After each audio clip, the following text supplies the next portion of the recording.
राजे शिवछत्रपतींच्या पावनभूमीत असणाऱ्या बीड जिल्ह्यातील उच्चतम कृषी उत्पन्न बाजार समिती केज विद्यमान सभापती अंकुशरावजी इंगळे साहेब तथा केज पंचायत समितीचे लोकप्रिय माजी सभापती अंकुशरावजी इंगळे साहेब एक अत्यंत शांत संयमी आणि पाण्यासारखा निकळचेहरा मनुष्याने साहेबाकडे पाहिले जाते आणि 18 पगड जातींना बरोबर घेऊन चालणारे इंगळे साहेब असल्यामुळे अतिशय लोकप्रिय व्यक्तिमत्व मनुष्याने त्यांच्याकडे पाहिले जाते आणि या बीड जिल्ह्यातील एक रत्न मनुष्याने इंगळे साहेबांची ख्याती आहे. शिक्षण महर्षी तथा सामाजिक आणि राजकीय पटलावर एक आदर्श व्यक्तिमत्व मनुष्याने सन्माननीय अंकुशरावजी इंगळे साहेब यांच्याकडे पाहिले जाते आणि ते केज पंचायत समितीचे सभापती असताना शाश्वत पंचायत समितीच्या माध्यमातून त्यांनी या केज तालुक्यातील पूर्ण ग्रामपंचायतला अशी शाश्वत ग्रामपंचायतच्या माध्यमातून आर्थिक बळ देऊन विकास साध्य केला आणि हे केज पंचायत समितीच्या माध्यमातून त्यांनी एक आदर्श निर्माण करून हा भाग सुजलाम सुफलाम केला. परत त्यांनी केज उच्चतम कृषी उत्पन्न बाजार समितीच्या सभापतीपदी असताना एक शेतकऱ्यांच्या हिताचे निर्णय घेऊन उज्ज्वल शेतकरी आणि शेतकऱ्याचा कणा मजबूत आर्थिक करण्यासाठी त्यांचा सिंहाचा वाटा आहे. आणि आपण पाहताय की सहकार माध्यमातून अशी माहिती मिळते की केज कृषी उत्पन्न बाजार समिती मराठवाड्यामध्ये पहिल्या क्रमांकावर आहे.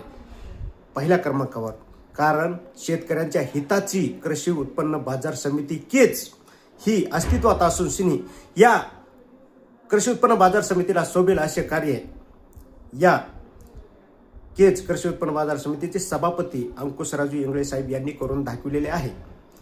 तर साहेबांना आपण विचारू, साहेब या तालुक्यातच नव्हे तर आमच्या बीड जिल्ह्यातील एक मान शान आणि रत्न मनुष्यनी 18 पगड जातीच्या माध्यमातून आपण सामाजिक दायित्व स्वीकारून चांगले काम करीत असल्यामुळे ही जी मार्केट कमिटी आहे केज येथील आपण सभापती असताना एक उज्ज्वल नाव केलेले असल्यामुळे व मराठवाड्यामध्ये अग्रेसर असून पहिला क्रमांकावर आहे. त्याबद्दल काय सांगता? काय याच्यामध्ये कुठल्याही लोकशाहीमध्ये काम करत असताना गेल्या तर 40 वर्षापासून मी सहकार क्षेत्रामध्ये आणि काम करत आहे. एकच उद्देश की किंवा आपण प्रामाणिकपणे काम करणे आणि विशेषतः बाजार समितीचा जवळपास मी 20 वर्ष झालं सभापती आहे. बाजार समितीची स्थापनाचा उद्देश जे शासनाचा जो आहे तो उद्देश केवळ शेतकऱ्याला न्याय देण्याच्या दृष्टिकोनातून शेतकऱ्याच्या मालाला भाव देण्याच्या दृष्टिकोनातून जो उद्देश आहे तो उद्देशाला घेऊन आपण खरं चालण्याचं काम केलं पाहिजे आणि तोच काम आपण या गेली 20 वर्षापासून केज बाजार समितीच्या माध्यमातून शेतकऱ्यांना शेतमजुरांना आणि व्यापाऱ्यांना न्याय कसा मिळेल या दृष्टिकोनातून आपण सातत्यानं प्रयत्न करत आहोत आणि प्रामाणिकपणे या ठिकाणी आपण काम करण्याचा प्रयत्न करतो आहे. एवढी ज्याने बरं साहेब, मध्यंतरी आपण आडसकर कुटुंबाची साथ सोडली, ह्या राजकीय प्रश्न आहे, परंतु आपलं कर्तृत्व सिद्ध करून दाखवले. कारण अंकुशरावजी इंगळे साहेब यांच्याशिवाय केज तालुक्यातील राजकीय जडणघडण पूर्णच होऊ शकत नाही. तरी आपण परत राजकीय सावलीच्या माध्यमातून आपण यजमान गेलेलं नाहीयेत, कारण आडसकर कुटुंब आपल्याला यजमान आले. कारण राजकारणातील एक बादशहा म्हणून केज तालुक्यातील जनता असून आपली लोकप्रियता खूप असल्यामुळे त्याबद्दल काय सांगताय? बघा, असं काही नाही. आता गेले जवळपास मला वाटतं मी कैलासजी बाबूरावजी आडसकर साहेब यांच्याबरोबर जवळपास 35 वर्षापासून म्हणजे जवळपास 30 वर्ष तरी मी नक्की त्यांच्याबरोबर काम केलेलं आहे. त्यांचं काम, त्यांचा स्वभाव, सर्वसामान्य कार्यकर्त्याला न्याय देण्याचं काम त्यांनी सातत्यानं आडसकर साहेबांनी खरं पहिलं माझ्या दृष्टिकोनातून त्यांनी केलेलं मला न्याय दिलेला आहे.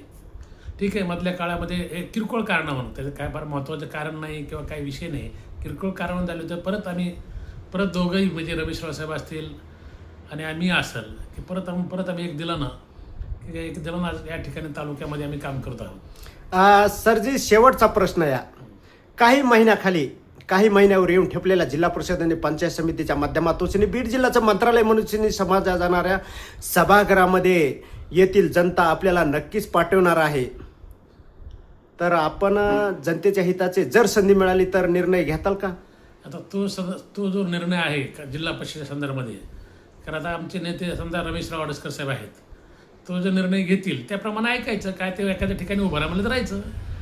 तर पहा, स्वर्गीय बाबूरावजी आडसकर साहेब यांच्या तालमीत बाळकडू घेऊन घडलेले कृषी उत्पन्न बाजार समितीचे सभापती अंकुशरावजी इंगळे साहेब सांगतात की रमेशरावजी आडसकर साहेब जो निर्णय घेतील तो मला मान्य असेल. तर पहा आडसकर घराण्यावर इंगळे साहेबांची किती अपार श्रद्धा आहे मनुष्याने. चला तर मग भविष्यात साहेब आपल्याला बीड जिल्ह्याच्या भूमीवर आणि महाराष्ट्राच्या धर्तीवर बीड जिल्ह्याचं मंत्रालय मनुष्याने समाजाला जिल्हा परिषदेच्या सभागृहामध्ये आपल्याला संधी मिळो अशीच विठुरायाच्या चरणी समर्पित नतमस्तक होऊन संधी मिळो अशी प्रार्थना पंढरपूरच्या विठ्ठलरायाला करतो. पत्रकार बाबुराव तिडके, लाईव्ह दिव्यकरच बीड.